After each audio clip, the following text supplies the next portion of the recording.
Oremos, irmãos. Senhor nosso Deus e Pai, te damos graças, Senhor, pela noite de hoje, pela oportunidade de estarmos na tua casa, contemplando da tua palavra, podendo entoar louvores a ti, podendo servir ao Senhor, podendo ter essa comunhão, essa confraternização entre os irmãos, que o Senhor possa estar trabalhando em nossos corações para que possamos valorizar, ó Pai, cada minuto que o Senhor nos concede dessas bênçãos, que possamos usá-las com sabedoria e que possamos buscar cada vez mais em nossas vidas, Senhor, momentos em que possamos dar glórias a Ti, Te glorificar, ó Pai, com tudo que nós fizermos. Esteja nos dando sabedoria, ó Pai, a cada instante de nossa vida. Perdoa, Senhor, nossos pecados. Nos perdoa porque muitas vezes somos falhos, nos esquecemos de Ti. Sonda-nos, ó Pai, nosso coração, como nós cantamos. Mas tenha a sua misericórdia, Pai, sobre nós, porque sabemos que ao sondar o Senhor encontrará muitos pecados em nossos corações, mas que o Senhor possa exercer assim a misericórdia e nos perdoar, ó Pai, de cada pecado encontrado, Senhor. É isso que nós pedimos, em nome de Jesus. Amém. Amém.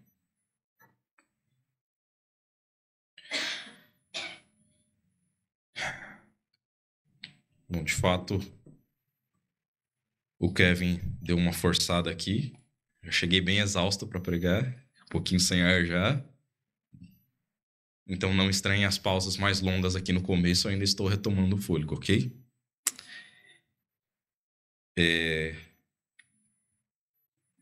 E também, eu sei que alguns irmãos da igreja gostam de um prazo longo, né, para preparar a mensagem, semanas para trabalhar, para estudar bem. Eu não gosto de tanto tempo assim, porque eu começo a remoer uma coisa e eu prefiro pregar aquilo que eu tô pensando naqueles dias, né? Então, essa mensagem aqui especificamente, desculpem se eu me atrapalhar um pouquinho, porque é uma mensagem preparada 2 semanas atrás, né? Eu estava de pick-up, semana passada eu troquei com o pastor, e eu me atrapalho mais assim, né? A gente dá uma repassada aqui na mensagem antes, né? Para chegar um pouquinho mais fresco, mas é um pouquinho fora do que eu tô acostumado de preparar, tá, irmãos?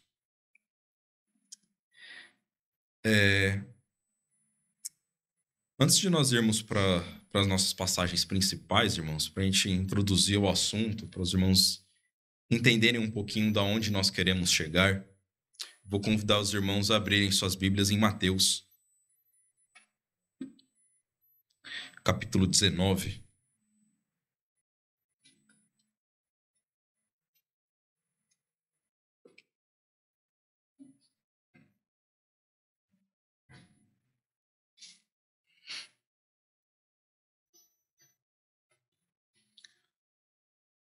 No versículo 23, né?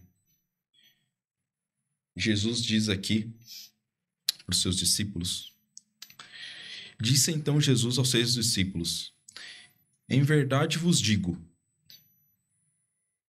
que é difícil entrar um rico no reino dos céus. Essa frase, ela chocou um pouco os discípulos, né? Na sequência aqui, eles mesmos, versículo 25, respondem a Jesus, né? Seus discípulos, ouvindo isto, admiraram-se muito, dizendo: Quem poderá, pois, então salvar-se? Nós não vamos falar exatamente dessa passagem hoje, irmãos, mas ela serve de uma introdução para o nosso pensamento dessa noite, tá? Aqui tinha acabado de vir um jovem rico, com boas ações, uma boa pessoa perante a sociedade, né? Mas Jesus pede para ele deixar as suas coisas, abandonar, doar suas riquezas aos pobres, para seguir a ele. E esse jovem não fez isso, né? Esse jovem não estava disposto a abrir mão de tudo aquilo que ele tinha para seguir e servir a Jesus. Nós não vamos falar hoje contra as riquezas materiais, mas eu vou falar um pouquinho sobre as coisas que nós estamos valorizando em nossas vidas. Tanto você que já crê em Jesus como seu Salvador, como talvez você que ainda não crê e o porquê você ainda não crê a Jesus. O que é que te prende a não servir a Jesus Cristo? A não segui-lo, a não confiar em Cristo? Primeiramente, coloquem seus celulares no mudo. Pronto. Esse jovem aqui foram seus bens, né? Mas não adianta eu falar sobre isso aqui com a gente, porque não tem ninguém aqui que tem tantos bens assim que vai prender ele a alguma coisa, não é verdade? Eu preciso abrir mão de tudo que eu tenho. Tá bom. Não é tanto assim, não vai doer. Mas nós temos no nosso coração algumas riquezas que nos pode ser difícil de abrir mão. Por quê? Porque nós não valorizamos as coisas certas. Talvez você esteja ocupado demais com as coisas desse mundo.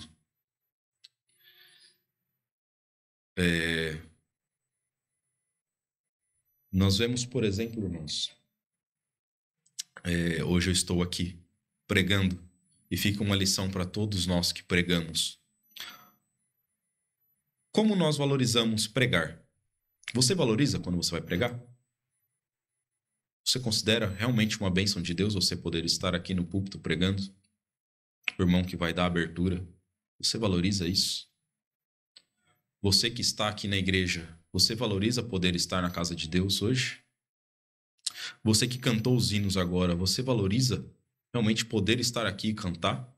Os irmãos que participaram do coral valorizaram poder estar aqui, ensaiar, repassar, meditar na mensagem do hino e poder cantar com um coração sincero? Muitas vezes nós não valorizamos, né? E eu acho que fica até um puxão de orelha para nós. Muitas vezes nós brincamos, né, que com essa questão de não querer pregar. Eu entendo a timidez de alguns, a dificuldade às vezes que a gente tem de estar aqui no púlpito, né? Uns se sentem extremamente confortáveis aqui no púlpito, né? Tanto que podem falar aí um bom tempo, né, Daniel, meu pai, falam à vontade aqui, estão bem confortáveis no púlpito, né? Outros nós sabemos que ficam um pouco tímidos, às vezes, e se sentem um pouquinho mais desconfortáveis. Mas isso não pode servir para que nós não achemos que isso é uma bênção. É uma bênção poder estar aqui, poder trazer a mensagem dessa noite para os irmãos. Deus está aqui me usando. Ele trabalhou, colocou no coração do pastor me chamar para pregar hoje aqui. E nós não valorizamos. Nós brincamos, né? Opa, tomara que venha alguém para me substituir. Tomara que aconteça alguma coisa. E aparece um pastor visitando, né? A primeira semana que eu ia pregar, apareceu o irmão Rude aí para pregar. Apareceu alguém, hein?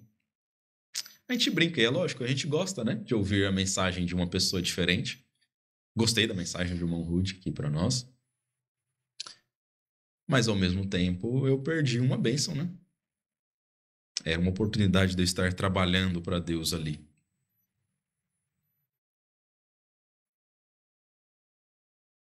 Será que nós, irmãos, estamos valorizando as oportunidades que Deus nos dá? No nosso dia a dia ou aqui na igreja, de servir? Será que você que nos visita hoje está valorizando a oportunidade que você está tendo aqui de ouvir da palavra de Deus? Não venha à igreja simplesmente para cumprir um ritual, uma necessidade burocrática. Eu tenho que ir lá sentar para que me sinta bem, falar que eu fui à igreja. Nós temos que querer servir a Deus. Nós vamos começar aqui, irmãos, passando um pouquinho em algumas situações já bem conhecidas, que nós vamos ver pessoas que não valorizaram adequadamente Como, por exemplo, em Gênesis 25, para provar que isso é desde os primórdios,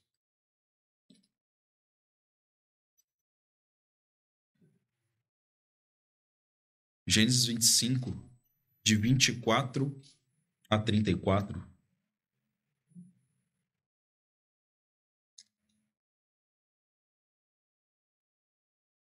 É isso? Não. Gênesis 25, de 24 a 34. Nós vemos aqui como Esaú não valorizou. Ele diz assim: e cumprindo-se os dias de dar à luz, eis gêmeos no seu ventre. E saiu o primeiro, ruivo, e todo como um vestido de pelo. Por isso chamaram seu nome Esaú. E depois saiu seu irmão, agarrada sua mão ao calcanhar de Esaú. Por isso se chamou seu nome Jacó. E era Isaque, o pai deles, da idade de 70 anos quando os gerou. E cresceram os meninos, e Esaú foi homem perito na caça, homem do campo. Mas Jacó era homem simples, habitando em tendas. E amava Isaque a Esaú, porque a caça era do seu agrado. Mas Rebeca amava Jacó. E Jacó cozera um guisado, e veio Esaú do campo, e estava ele cansado. E disse Esaú a Jacó: deixa-me, peço-te, comer este guisado vermelho, porque estou cansado. Por isso se chamou Edom. Então disse Jacó: vende-me hoje a tua primogenitura. E disse Esaú: eis que estou a ponto de morrer, para que me servirá a primogenitura? Então disse Jacó: jura-me hoje. E jurou-lhe, e vendeu a sua primogenitura a Jacó. E Jacó deu pão a Esaú, e o guisado de lentilhas. E ele comeu e bebeu, e levantou-se e saiu.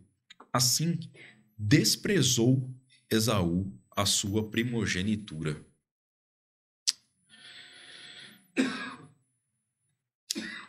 A Bíblia é bem clara aqui em enfatizar que Esaú desprezou a sua primogenitura. Será que nós, irmãos, não estamos sendo como Esaú e desprezando uma bênção que Deus tenha dado para as nossas vidas? Talvez uma capacidade que Deus te deu. Talvez algo que Deus colocou no seu coração. Alguma forma que Ele poderia te usar. E você simplesmente abre mão disso, por qualquer coisa que aconteça. Nós estamos estudando, de manhã sobre a geografia bíblica e nós estamos passando aqui justamente por Abraão e vamos chegar aqui, em Jacó e Esaú. E nós estamos vendo que a bênção sobre essa igreja, sobre todos os crentes, a vinda de Jesus Cristo se deu através da genealogia aqui de Jacó, sobre essa primogenitura. Olha do tamanho a coisa que Esaú abriu mão. Jesus ia ser descendente dele. E ele trocou isso por um prato de lentilha. Alguns acham essa troca pior do que é, Irmãos, e quando a gente olha isso, a gente julga, nossa, como Esaú foi tolo. Ele trocou uma bênção por um prato de comida. Sabe que a gente não faz a mesma coisa? Vai falar que você não troca um momento de seu comunhão com Deus por uma refeição? Por uma festa? Por visitar um amigo? Por bater uma bola? Praticar algum esporte? Por dormir? Por ver um videozinho? Por ficar no Instagram? Você acha ruim trocar por um prato de lentilha? Imagina ficar vendo likes da rede social. Não é muito mais ridículo? E é isso que muitas vezes nós fazemos. Nós trocamos grandes coisas por coisas pequenas. Porque, mais uma vez, o que nós temos valorizado?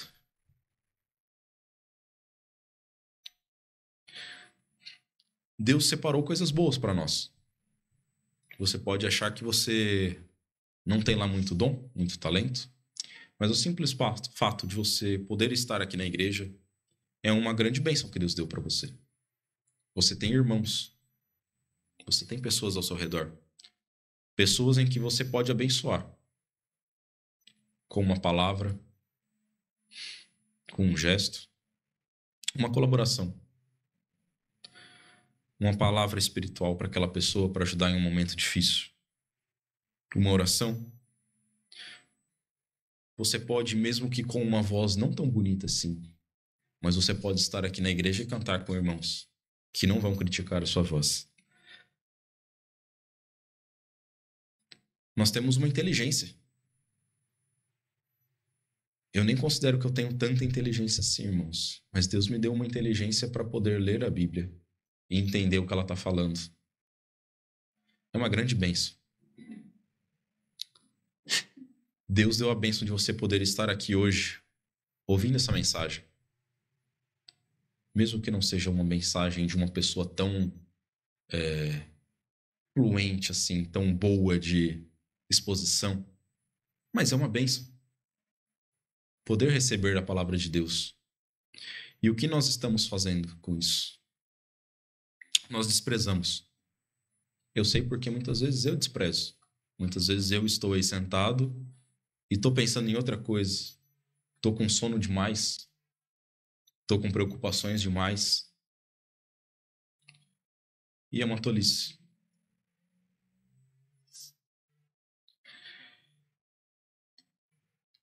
Será que nós estamos vendendo as nossas bênçãos por qualquer coisa?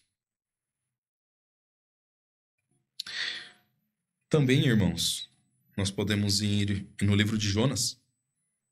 Jonas capítulo 1.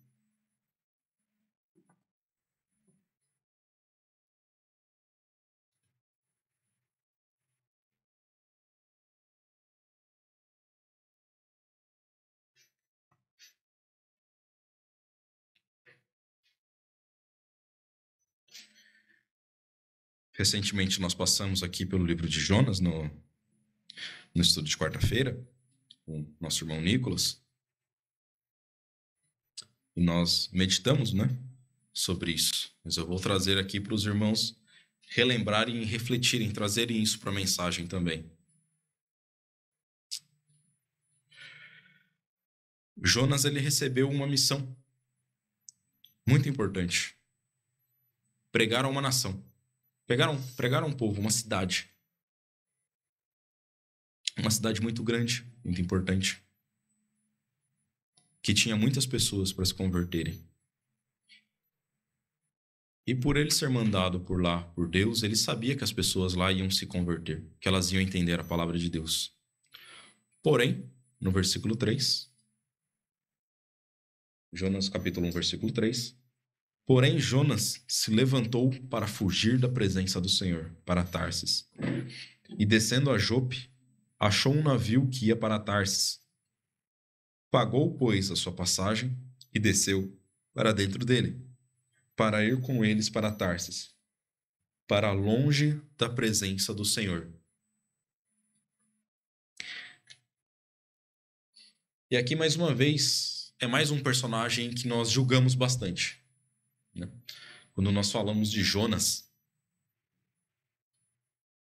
a gente fala, como é que Deus escolheu um homem desse? Né? Um pregador para pregar para um povo, sabendo que iam se converter, sendo que esse homem nem queria converter as pessoas daquele lugar.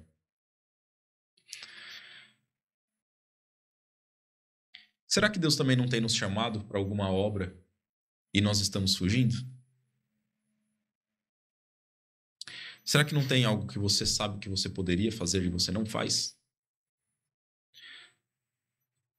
Será que você não foge deliberadamente das obras de Deus? Eu tenho certeza de que muitas obras a gente foge. Muitas coisas que nós sabemos que nós deveríamos fazer para Deus, nós não fazemos. E é por falta de vontade. Se nós tivermos o mínimo de vontade de fazer o serviço a Deus, nós conseguimos fazer muito mais.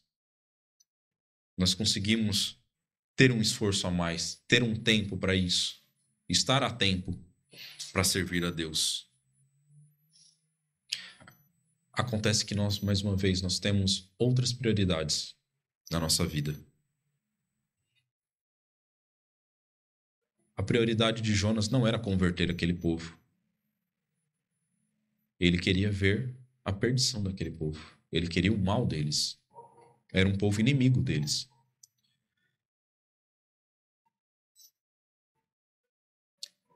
Será que nós também estamos deixando nos guiar pelo nosso coração e não pela vontade de Deus? Pelo que Deus determina que seja feito?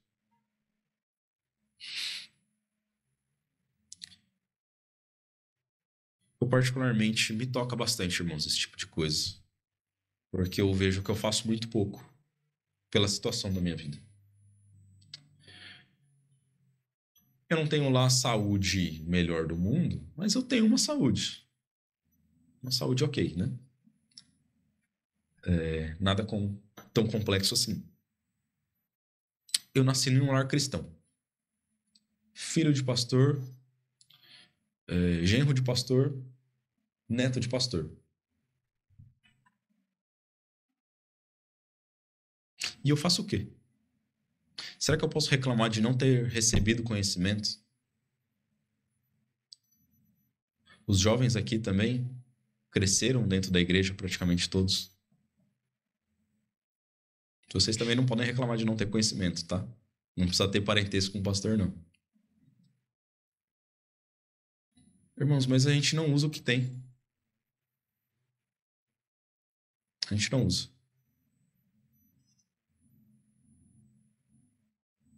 Muitas vezes eu me sinto um Jonas. Eu sei que eu teria capacidade de fazer muito mais. Não ser bom. Eu não acho que eu tenho capacidade de ser pastor, tá? Antes que alguém fale alguma coisa. Eu não tenho esse dom de lidar com as pessoas. É meio complicado para mim. Mas a gente sabe fazer muito mais do que faz. Pode ser muito mais usado. Eu tenho certeza que você olhar para o seu coração, você sabe de muitas coisas que você poderia fazer para Deus. Que você poderia fazer na igreja e você não faz. E você tem que se sentir mal com isso. Você deve.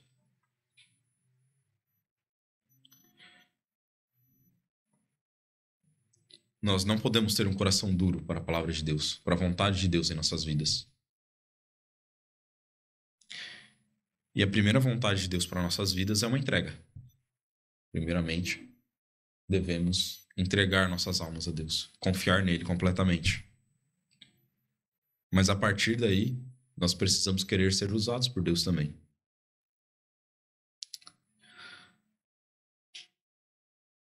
Vou convidar os irmãos a irem agora sim para João, capítulo 9. E isso tudo, na verdade, foi uma introdução para a nossa mensagem. Agora é que é a passagem principal. Mas vai ser basicamente essa passagem. João, capítulo 9.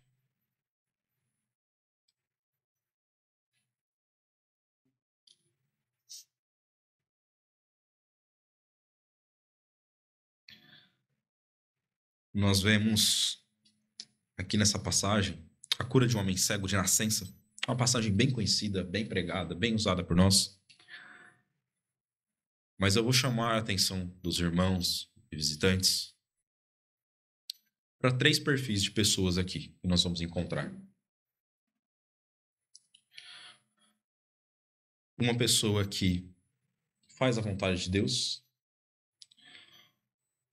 uma pessoa que prefere se omitir e fugir de fazer o agrado de Deus,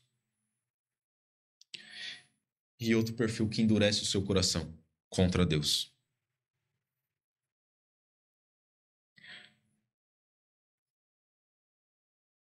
Capítulo 9, versículos 1 e 2, ele diz: E passando Jesus, viu um homem cego de nascença. E os seus discípulos lhe perguntaram, dizendo: Rabi, quem pecou, este ou seus pais, para que nascesse cego? Aqui, o homem sendo homem, né? Ele tentando achar motivos humanos nas coisas. E Jesus vai mostrar que tinha um propósito muito maior aqui do que achar que qualquer problema físico fosse culpa de pecado. Versículo 3. Jesus respondeu: Nem ele pecou, nem seus pais, mas foi assim para que se manifestem nele as obras de Deus. Então, a primeira lição que fica para nós, irmãos, estava falando de coisas, capacidades, coisas que Deus põe na nossa vida para que nós sirvamos a Deus, glorifiquemos a Deus. E eis aqui uma coisa inesperada. Jesus está falando para eles que uma deficiência daquele homem era para que glorificasse a Deus. Um defeito, um problema, um grande problema, por sinal. Então, irmãos, muitas vezes nós colocamos nossas dificuldades como um empecilho. Eu não posso fazer tal coisa porque eu tenho dificuldade nisso.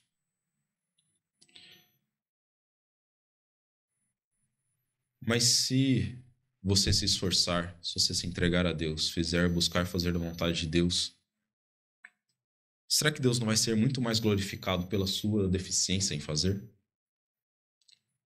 Mostrando a glória de Deus naquilo. Eu gaguejo muito para falar, eu não posso pregar.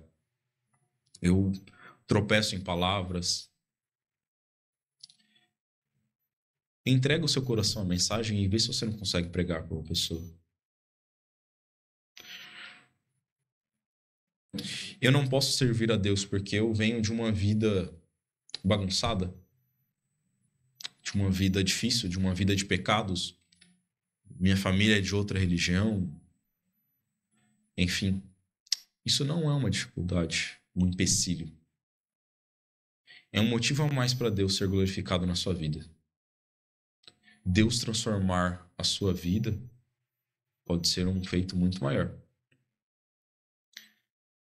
Nós vamos ver aqui que Jesus pegou esse homem que era cego de nascença. E depois o cego mesmo vai falar que nunca houve alguém que curou um cego de nascença. Era algo absolutamente inédito. Nós temos alguns problemas de saúde que nós simplesmente esperamos que vá embora sozinhos, né? Não, isso daqui não é nada não. Tem um machucado, uma ferida, uma dor que eu tô sentindo. Não, mas a gente vai aguentando aqui e vai passar. Às vezes nós teimamos nisso, né? E não passa. Mas a cegueira desse homem, ele sabia que não podia passar de forma alguma. Não era, hoje parece que eu tô vendo meio embaçado, né? Não, deve ser cansaço, eu vou descansar um pouquinho e amanhã eu tô vendo melhor. Não era. Esse homem era cego de nascença, ele nunca tinha enxergado.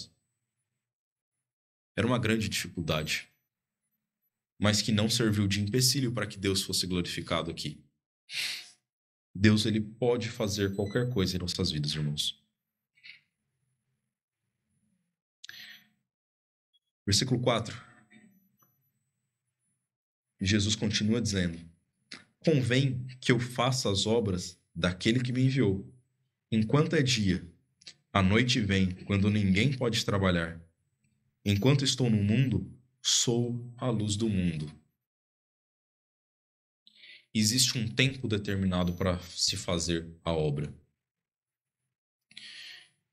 Jesus estava falando que era a hora dele fazer esse milagre.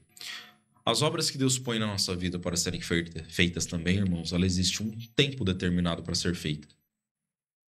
A nossa vida ela passa muito rápido. Hoje nós estamos em uma situação que amanhã nós não sabemos como vamos estar. E o que nós fazemos? Por exemplo, hoje eu estou com voz para cantar. Mas eu não valorizo isso. Hoje eu consigo ouvir, para usar um exemplo mais possível aqui, já que a nossa família tem um certo probleminha com o ouvido, meio genético. Hoje eu consigo ouvir. E com isso eu consigo cantar no coral, ensaiar.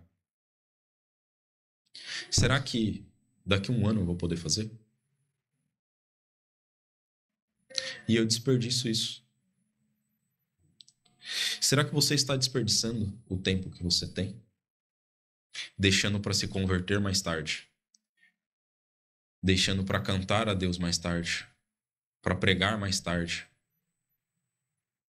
Nós não sabemos como nossa vida vai estar, irmãos. Hoje eu sou muito novo. Eu sou solteiro. Quando eu tiver a minha casa vai servir a Deus melhor. Eu tenho um plano todo traçado. Porque na minha casa vai funcionar assim. Eu vou ser mais espiritual. Será? Irmãos, a dificuldade da nossa vida sempre aumenta. Nunca vai ser mais fácil do que é hoje.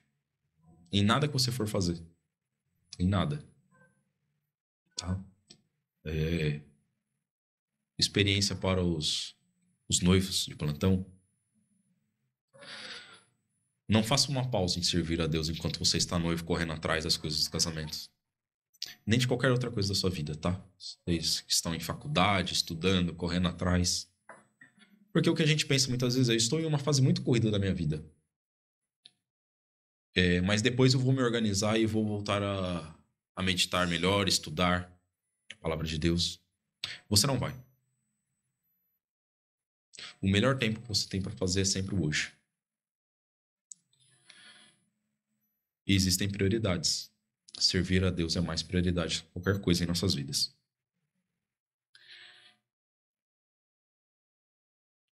E Jesus está aqui justamente falando que ele tinha esse dia para curar o cego. Ele não deixou para outro dia. Ele não deixou para depois. Estava o cego ali e era o momento dele fazer. Porque naquele momento ele era a luz do mundo e ele tinha que mostrar quem ele era naquele momento. E ele mostrou, como nós vamos ver no restante da passagem. Versículos 6 e 7 é onde ele de fato faz o milagre. Tendo dito isto, cuspiu na terra e com a saliva fez lodo. E untou com o lodo os olhos do cego. E disse-lhe: vai, lava-te no tanque de Siloé, que significa enviado. Foi, pois, e lavou-se, e voltou vendo. Às vezes nós menosprezamos o milagre feito aqui, irmãos. Mas você parou para imaginar já o que era a vida desse cego naqueles tempos? Hoje já é difícil ser cego, eu tenho certeza. Basta você olhar aí na calçada e você vai ver que não é nada fácil andar sem enxergar. Qualquer lugar que você for, né? Um cego no nosso país, por exemplo, nos outros países eu não sei direito. No nosso, um cego não consegue fazer nada. Essa que é a verdade. Ele depende de outras pessoas para fazer absolutamente qualquer coisa. Tenta ser cego em fazer compra no mercado. Ele não tem como fazer. Ele não tem como preparar a sua própria comida.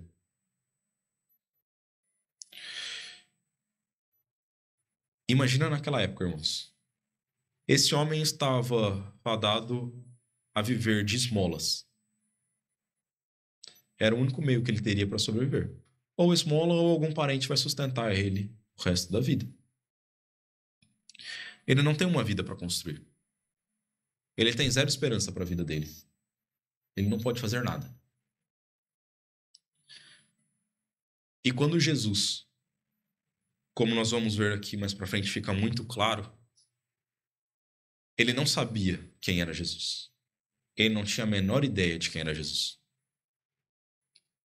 Quando Jesus deu a ordem para ele, e ele foi e cumpriu, irmãos. Ele confiou. Ele acreditou. E nós, muitas vezes, mesmo sabendo quem é Jesus e sabendo as ordens que ele dá, nós não cumprimos. Nós ignoramos as ordens de Deus. Mas aqui Deus transforma completamente a vida desse homem. E o que nós vamos ver na sequência é uma extrema demonstração de gratidão desse homem.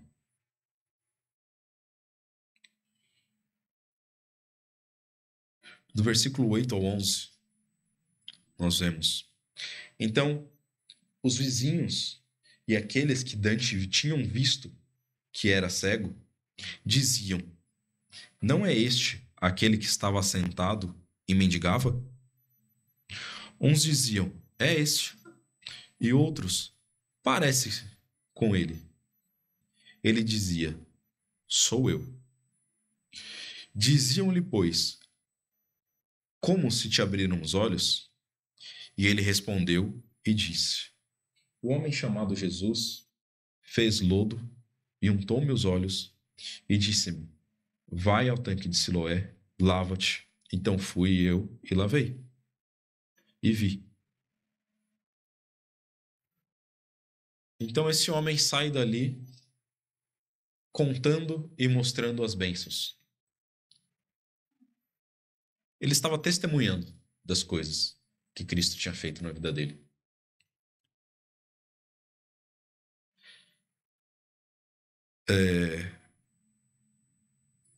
Será que nós testemunhamos das coisas que Deus faz em nossas vidas? Será que nós enxergamos as coisas que Deus faz em nossas vidas? Será que você até hoje está ignorando que Deus age na sua vida? Que Ele se faz presente? Como Ele cuida de você? Da forma em que Ele age na sua vida? Irmãos, Deus é muito presente em nossa vida. Só que nós nos acostumamos a ignorar esse fato. Coisas acontecem. A nossa vida toma rumos que a gente não sabe nem explicar como é que a gente foi parar na situação que nós estamos. Né? E eu às vezes paro para pensar, como é que eu vim parar em São José dos Campos? Que volta gigantesca eu dei para chegar aqui, irmãos. Gigantesca. E jamais eu esperaria estar morando aqui. Se fosse para eu estar morando no interior, era para eu ter ido para o outro lado do interior. Sul de Menossense, onde eu cresci. Mas não, eu decidi vir para o outro lado. Vim para cá. Morar perto de irmãos que eu tinha conhecido há muito tempo atrás. Mas eu não tinha o menor contato mais. E eu jamais imaginaria estar tão próximo assim. Irmãos, pense na sua vida, o como ela chegou até aqui. Como você veio parar aqui essa noite? Será que foi do nada? Será que foi você? Você decidiu estar aqui? Você traçou um plano na sua vida para estar aqui hoje ouvindo a palavra de Deus? Ou será que foi Deus guiando? Deus te direcionando até aqui?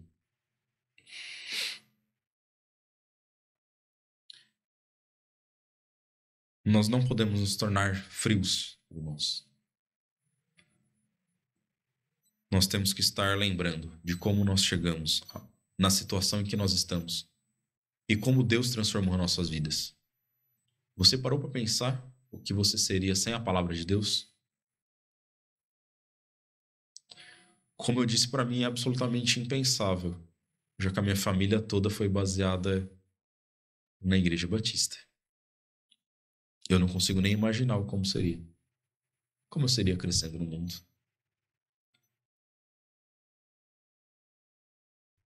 Certamente muito diferente.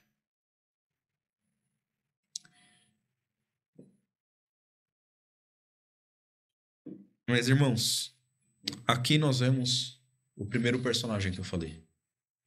uma pessoa que fez o que era do agrado de Deus. Ele obedeceu. Ele teve a sua vida transformada. E ele contou a bênção para as pessoas em sua volta. Mas aqui nós vamos ver na sequência, versículo 12. Versículo 12 ao 16. Disseram-lhe, pois, onde está ele? Respondeu, não sei. Levaram, pois, os fariseus o que dantes era cego. E era sábado quando Jesus fez o lodo e abriu os olhos. Tornaram, pois, também os fariseus a perguntar-lhe como vira. E ele lhes disse, pôs-me lodo sobre os olhos e lavei-me e vejo. Então alguns dos fariseus diziam, este homem não é de Deus, pois não guarda o sábado. Diziam outros, como pode um homem pecador fazer tais sinais? E havia dissensão entre eles. Então aqui nós vemos um segundo personagem, os fariseus. Os fariseus que tinham todo o conhecimento da palavra de Deus, mas eis aí um problema. Aqui no caso eles eram ricos também, assim como aquele jovem rico que não quis abrir mão de suas riquezas para servir a Deus. Aqui nós vemos homens ricos de sabedoria, de conhecimento, do seu próprio conhecimento. E no próprio conhecimento deles, o que é que eles fizeram? Eles começaram a analisar aquele ato. Eles não glorificaram a Deus. Eles não reconheceram a Jesus. No conhecimento deles, é proibido fazer milagre ao sábado. Se fez, não é de Deus.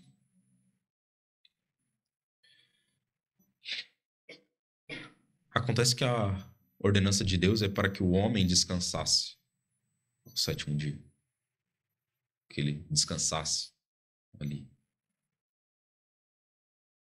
Mas aonde estava escrito que Jesus não poderia fazer um milagre no sábado?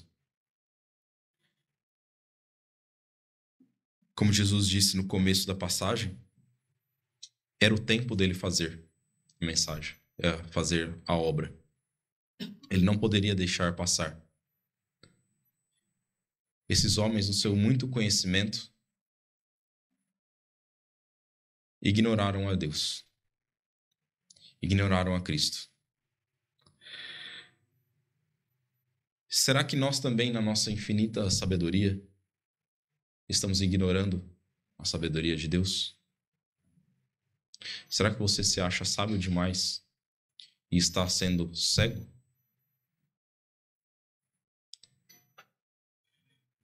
Esses homens, eles não conseguiam enxergar a obra de Deus. Não conseguiam enxergar a Cristo. Porque eles viam só as coisas que eles estudaram. E às vezes nós agimos dessa forma, irmãos. Nós temos algo que nós entendemos que tem que ser daquela forma e nos tornamos duro para a palavra de Deus. Não, tem que ser assim. Tem que ser assim. Sem analisar se é realmente a vontade de Deus.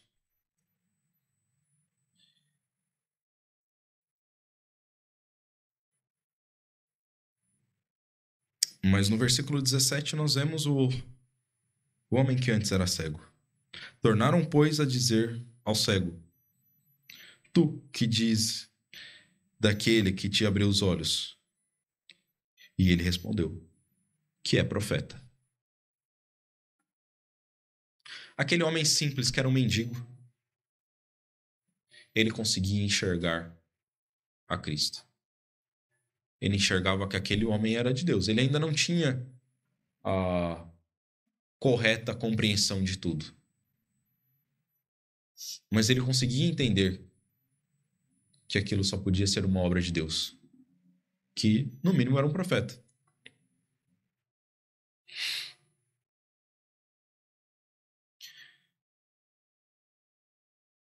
Mas aí, irmãos, versículo 18. Continua, porque os fariseus não se quebravam, não abriam seus olhos. Os judeus, porém, não creram que ele tivesse sido cego. Embora, como nós vimos, tinham vizinhos e várias pessoas em torno que sabiam que aquele homem era cego antes, né? Não era algo tão... Ele era adulto aqui já. Não era uma pessoa que apareceu ali e estava fingindo. As pessoas sabiam dele. Mas os judeus, porém, não creram que ele tivesse sido cego e que agora visse. Enquanto não chamaram os pais do que agora via. Então ele fala, não, você está mentindo. Traz o pai.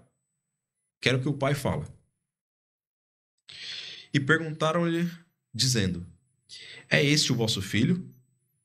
Que vós dizeis ter nascido cego? Como, pois, vê agora? Seus pais, terceiro personagem aqui, seus pais lhe responderam e disseram, sabemos que este é o nosso filho e que nasceu cego. Mas, como agora vê, não sabemos. Ou quem lhe tem aberto os olhos, não sabemos. Ele tem idade. Perguntai-lhe a ele mesmo, e ele falará por si mesmo. Versículo 22. Seus pais disseram isso porque temiam os judeus, porquanto já os judeus tinham resolvido que, se alguém confessasse ser ele o Cristo, fosse expulso da sinagoga. Por isso é que os seus pais disseram, tem idade, perguntai-lhe a ele mesmo. Nós vemos aqui então, irmãos, os pais daquele rapaz que era cego. Certamente para eles também era uma grande bênção.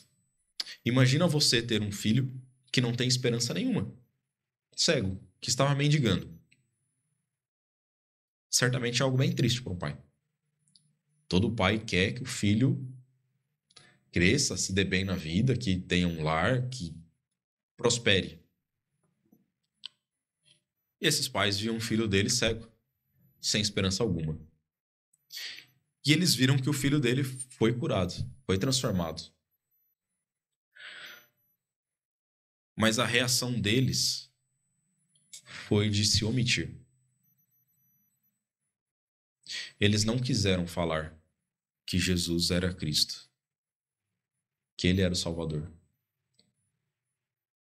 Eles não confessaram a Cristo como Salvador.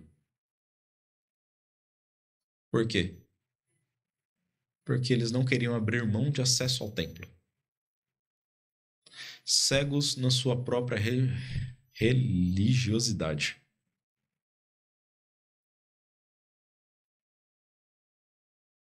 Algo incabível se nós pararmos para pensar. É mais importante entrar no templo do que reconhecer o verdadeiro Cristo. Para eles foi. Será que nós, irmãos, também não estamos sendo omissos? Como esses pais? Às vezes nós abrimos mão de servir a Deus para não perder alguma coisa, para não ficar em uma situação desagradável, para não ser visto de uma forma diferente. Poxa, que meus amigos eles não vão gostar se eu for um crentão aqui agora, se eu der um testemunho de Cristo, se eu falar da palavra de Deus, se eu agir como um crente certinho. Deixa eu agir aqui como uma pessoa do mundo perante eles, para que eles se sintam bem comigo, para que eu seja aceito por eles. Era isso que eles estavam fazendo. Eles sabiam que aquela obra só podia ter sido feita, como o filho deles falou, por um profeta. Mas eles não queriam ser mal vistos pelos judeus. Como nós estamos querendo ser vistos pelo mundo? E como nós estamos querendo ser vistos por Deus? Esses pais não ligaram para Deus nesse momento, irmãos. Eles olharam para eles mesmos. Será que nós estamos olhando para nós mesmos também, na hora de tomar decisões, atitudes? Será que você ainda olha o que você tem a perder?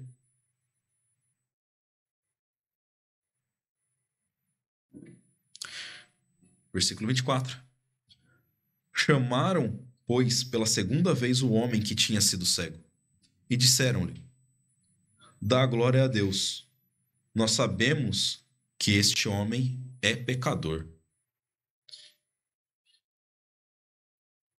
Respondeu ele, pois, e disse: se é pecador, não sei. Uma coisa sei, é que, havendo eu sido cego, agora vejo. Então, os homens ali preferiam continuar com a sua cegueira. Ok, eles chegaram a algo que eles não podiam negar: a cegueira daquele homem. Ele foi cego e realmente estava vendo. Apareceram testemunhas. Mas eles preferem continuar achando que ele não era, julgando que aquele homem não era de Deus.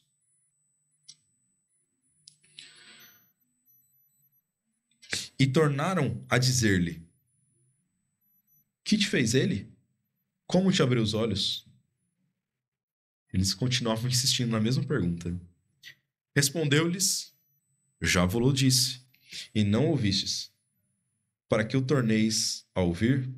Quereis vós, porventura, fazer-vos também seus discípulos? Então injuriaram-se e disseram: discípulo dele seja tu. Nós, porém, somos discípulos de Moisés. Nós bem sabemos que Deus falou a Moisés, mas este não sabemos de onde é. O homem respondeu e disse-lhes: nisto, pois, está a maravilha,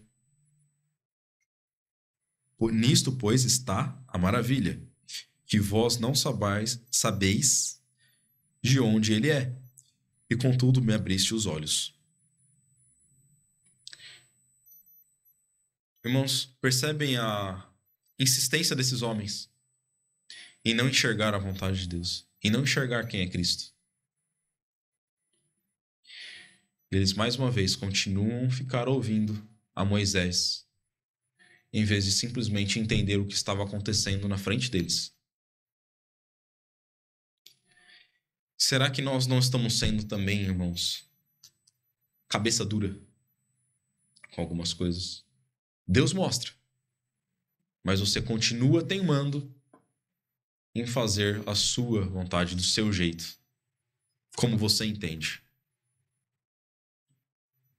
Nós fazemos isso constantemente, irmãos. Nós somos teimosos. Porque se nós fizéssemos a vontade de Deus, certamente nós seríamos bem diferentes do que nós somos.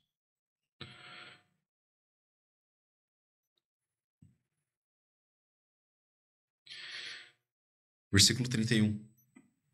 Ora, nós sabemos que Deus não ouve a pecadores, mas se alguém é temente a Deus e faz a sua vontade, a este ouve.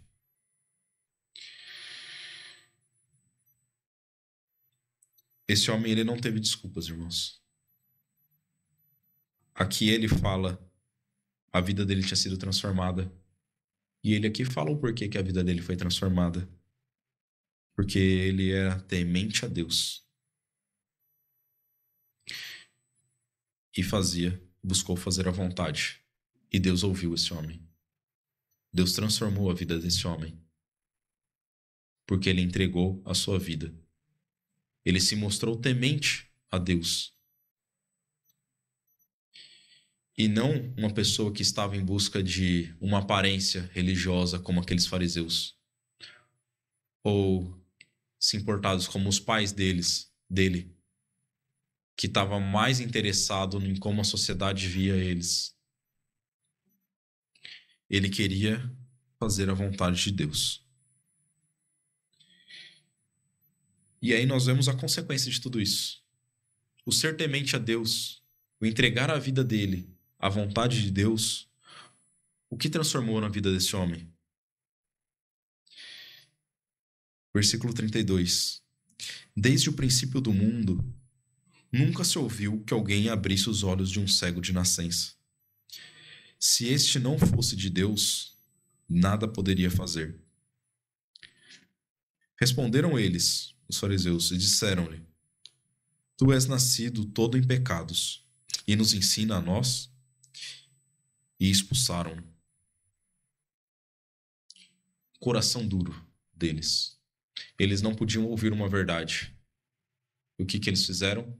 Usaram da autoridade deles para pôr este homem para fora, expulsar ele do templo. Jesus, versículo 35, ouviu que o tinham expulsado. Encontrando-o, disse-lhe: Crês tu no Filho de Deus? Ele respondeu e disse-lhe: Quem é ele, Senhor, para que nele creia? E Jesus lhe disse: Tu já o tens visto, e é aquele que fala contigo. Ele disse: Creio, Senhor, e o adorou.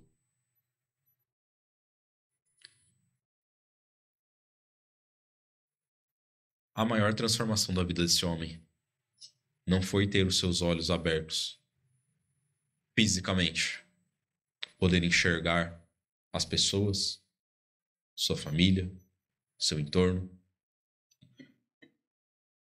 A maior bênção desse homem foi poder enxergar a Cristo como seu Salvador. Ele queria servir a Deus. Ele quis buscar a Deus. Ele pergunta para Cristo: quem é ele para que eu adore? Ele entregou a sua vida. Ele estava disposto a perder tudo. A sua família preferiu ficar lá no templo. A sociedade estava lá dentro do templo julgando ele, expulsando ele de lá. Mas ele estava buscando servir a Deus, sozinho, não se importando com o que estava acontecendo. Será que nós agimos como esse homem? Será que você que nos visita aqui hoje, você age dessa forma? Você está realmente disposto a abrir mão das coisas para servir a Deus? Para fazer a vontade de Deus fielmente? Buscar entender o que é corretamente. Esse homem quis saber quem era o Jesus para ir lhe adorar. Nós temos buscado saber quem é Jesus? Ou nós preferimos nos esconder na ignorância, sem buscar a Deus?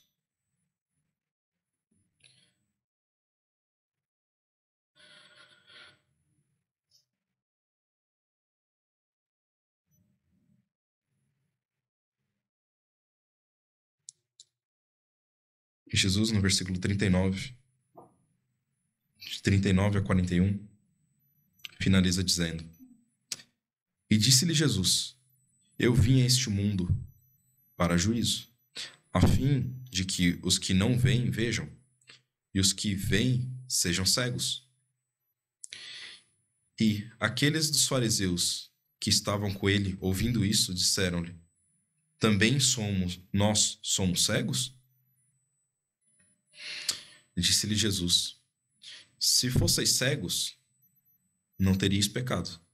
Mas, como agora dizeis, vemos, por isso o vosso pecado permanece. Por quê? Porque esses homens afirmavam que eles tinham toda a sabedoria. Eles tinham a razão. O que esses homens afirmavam é que eles sabiam da verdade. E o Jesus estava falando coisa errada. Olha como é a dureza do coração, irmãos. Se eles tivessem sido humildes como um homem cego, que pedia esmola, e que se sujeitou a ser curado por Cristo, a adorar a Cristo. Se fosse assim, eles teriam enxergado verdadeiramente. Cristo aqui estava falando de uma visão espiritual e não física. Será que hoje nós temos os nossos olhos verdadeiramente abertos? Será que nós somos cegos como esses fariseus? Ou será que nós nos fazemos de cegos, de desentendidos muitas vezes, como os pais dele? para não servir a Deus corretamente?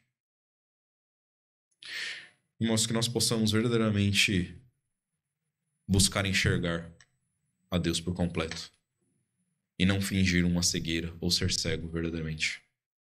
Amém? Bom,